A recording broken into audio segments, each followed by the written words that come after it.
there, this is John from Heroes and Legends, and welcome to day 5 of Commander 2015 deck lists. So over the course of the last 4 days, we looked at 4 of the 5 Commander decks. Today we're going to look at the last one. It's a Simic deck called Swell the Host. If you missed the last 4 days, we do have a playlist set up on the channel for you, and hopefully by the time you watch these videos, you have an idea of which one of these products, if any, you would like to purchase and add to your collection and play with.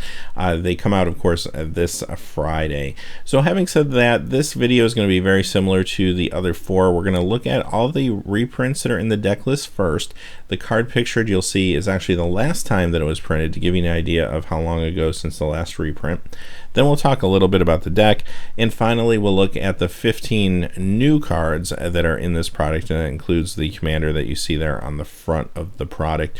Now I will say, when I say 15 new cards, it means they are new to Commander 2015. There are actually some repeats from the previous decks, so you'll notice there's actually very few brand new cards that we haven't talked about yet in here. Most of them are repeats from previous Commander decks, which is fine, and you'll see that with the reprints as well. Many of those repeat too. So having said that, let's jump into the deck list. We're going to start with the creatures that have been reprinted.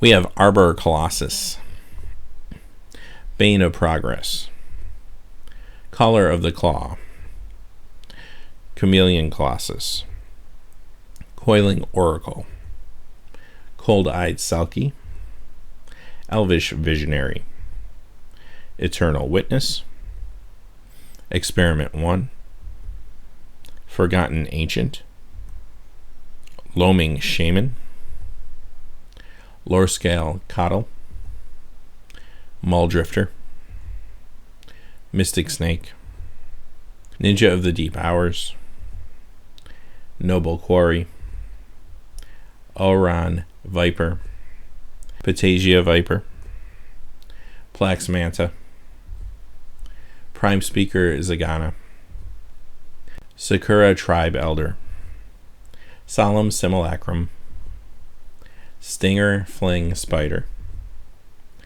Thelonite Hermit, Trigon Predator, Viridian Shaman, Wistful Selkie. And now let's look at the sorceries. We have Biomantic Mastery, Desert Twister, Kodoma's Reach, Overrun, Rampant Growth, and now Instance, Cobra Trap, Crozen Grip, Rapid Hybridization, Snake Form, and now artifacts: Bident of Thassa, Orochi Hatchery, Simic Keyrune, Simic Signet, Soul Ring, Swiftfoot Boots, Sword of Vengeance, and enchantments: Beastmaster Ascension, Day of the Dragons, and now the land.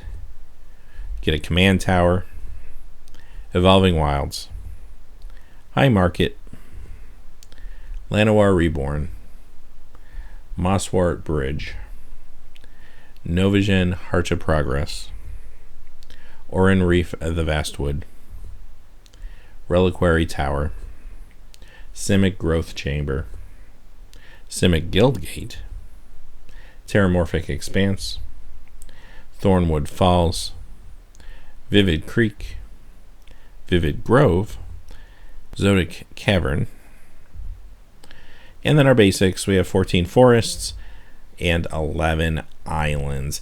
Alright, so now that we looked at the reprints, just kind of give you an idea of what the deck's about. Basically, a couple things. Mostly it's about small creatures and just pumping them and making them stronger and bigger.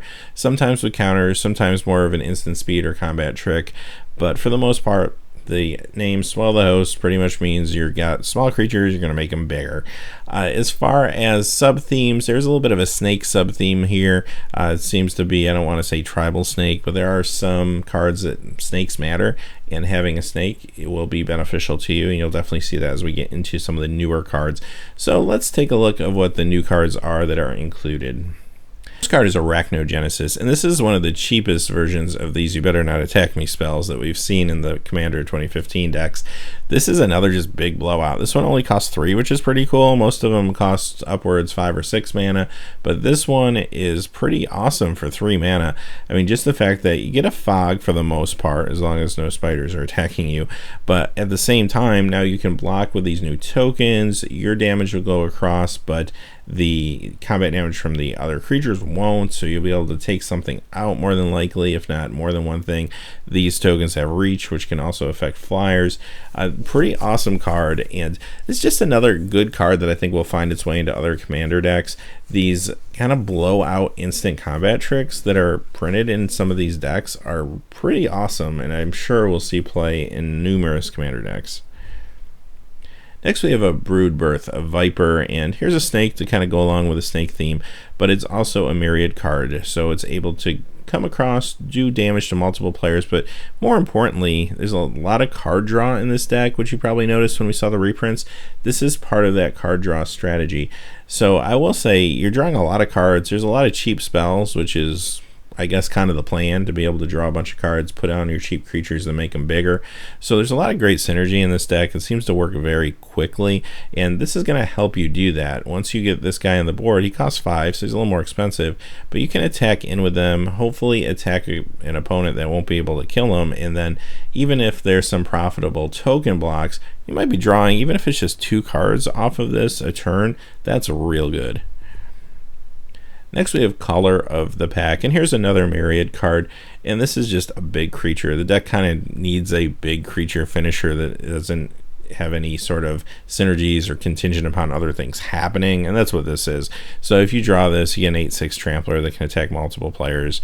It's going to be pretty good for you. Command Beacon. So this is interesting to me, and here's the part that's a little weird. I kind of just assumed that this would be maybe a one of in each of the decks, but this is the only deck that actually is running Command Beacon. So there it is, and it's an interesting card. I think I said when it was spoiled that I'd prefer to have a color fixing or mana fixing type card if they're going to make these commander specific cards, but they do have Command Tower included already, and there's some other things they've included which are pretty cool. So I'm glad they printed this. I think it definitely has a home. I mean, it's not going to always be in every single commander deck going forward, but it's a nice little trick that you can use, and especially for some commanders that are going to be more expensive, it could be decent. Zuris Claw of Progress. So this is kind of the suggested commander. As you've seen, all these decks basically have 3 options for commanders. One's the main one, which is going to play around with the experience counter mechanic, and then there's a new one that is also a legendary creature in the colors, and then they also have a reprint that's also a legendary creature in these colors. So you can choose between any of those 3 to be your commander, but in most cases the one using the experience counters seems to be the best choice, and I think that's the case here as well.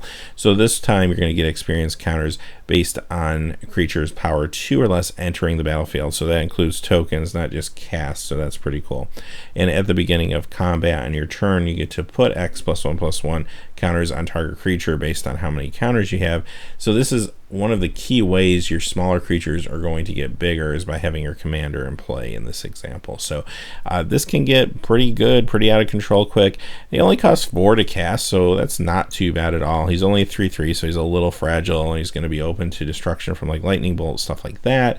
But overall, if you can just get some experience counters down when he's in play, you're going to be in good shape in the long game. Zuris Predation, and this is kind of feels like a big haymaker sorcery, which probably really is meant to kind of end the game, or at least give you a great board state.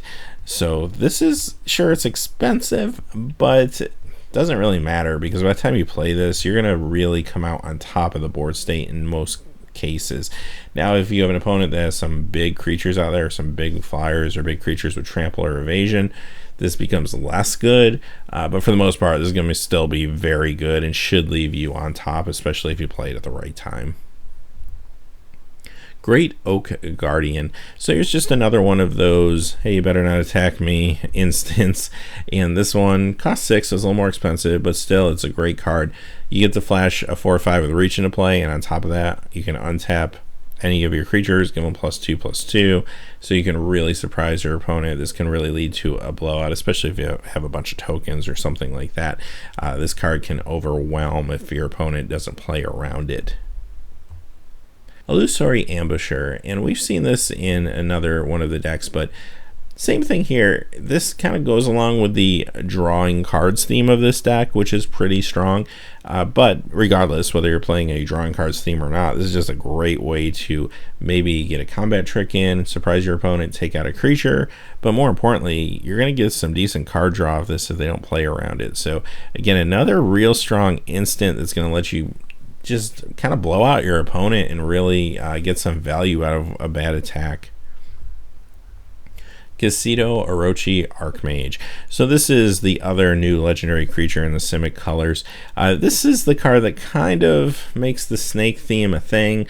So what he can do is not only make a creature unblockable, which is actually very, very valuable considering you're going to have some big creatures that might not necessarily have evasion, but on top of that, if you use this on a snake, it gets +2/+2, and notice you can pump it pretty much indefinitely as long as you got mana. So pump it a couple times, now it's +4/+4 unblockable, +6/+6 unblockable. That gets kind of crazy pretty quick. So this guy's real good.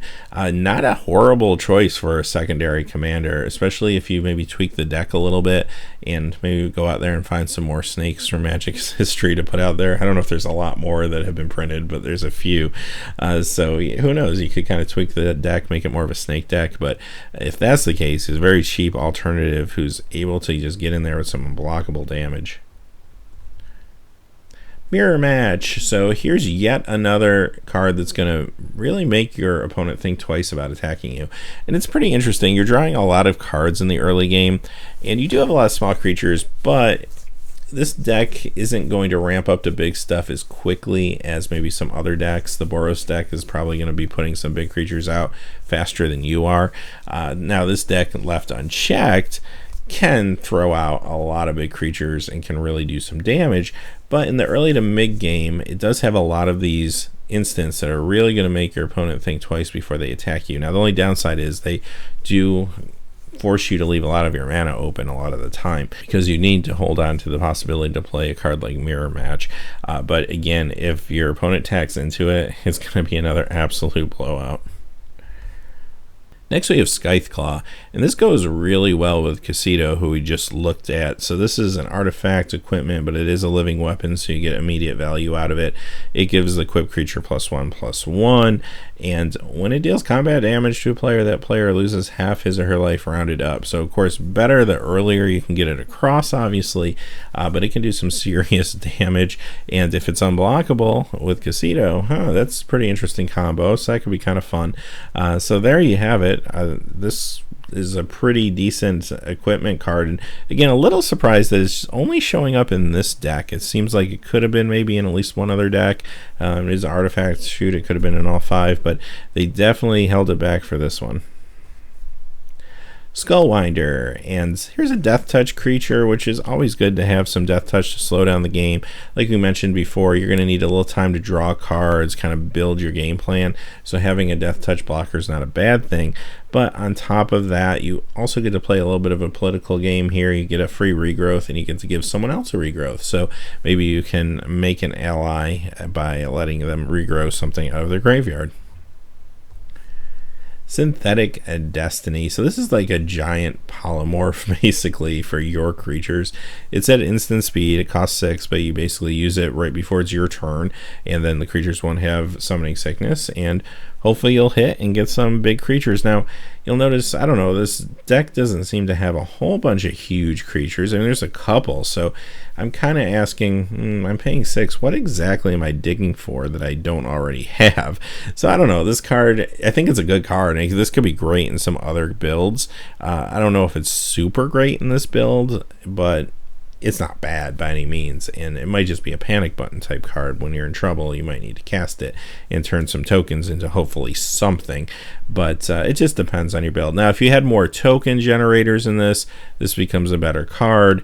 If you had more maybe small creatures that could be ramped into larger things, or some very big creatures in the deck, then that's a little different too.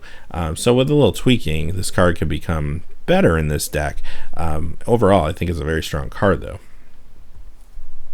Thought Vessel, and this is in all 5. This is the mana trinket they're giving you. No maximum hand size actually has some relevance in this deck.